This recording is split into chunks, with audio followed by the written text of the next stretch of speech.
Judge will hear arguments this summer to determine if a lawsuit brought against several major food manufacturers can move forward. Yeah, the suit alleges that eating ultra-processed foods contributed to a Pennsylvania man's childhood diabetes diagnosis. Well, Dr. Frank McGeorge is here with a closer look at what these foods are and why we tend to be drawn to them. Hey, Doc. Hey, Kimberly and DeMond. Yeah, ultra-processed foods are those that have undergone significant processing by the manufacturer, and they contain artificial additives to add flavor, color, or texture. They also tend to be cheaper and have a longer shelf life, but many contain more sugar and sodium and fewer nutrients, and that, of course, is a big part of the problem.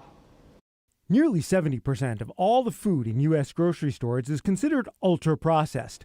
A 4-level scale was recently proposed.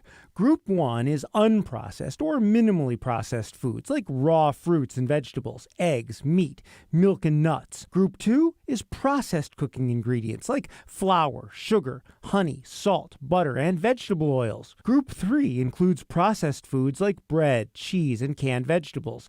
And Group 4 is the ultra-processed foods like cookies, chips, candy, soda, and ready-to-eat meals. Some ultra-processed foods are considered hyper-tasty because they contain high amounts of sugar, fat, and sodium.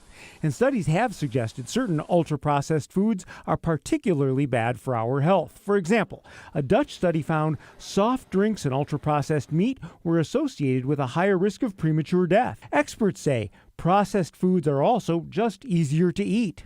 A study by the National Institute of Diabetes and Digestive and Kidney Diseases compared two groups that ate either ultra-processed foods or minimally processed foods for 2 weeks. Both diets had an equal amount of calories, sugar, fat, and fiber, but the groups eating ultra-processed foods ate about 500 more calories per day because they ate faster. Experts say it's easier to chow down on chips than carrots, and they leave you feeling less full.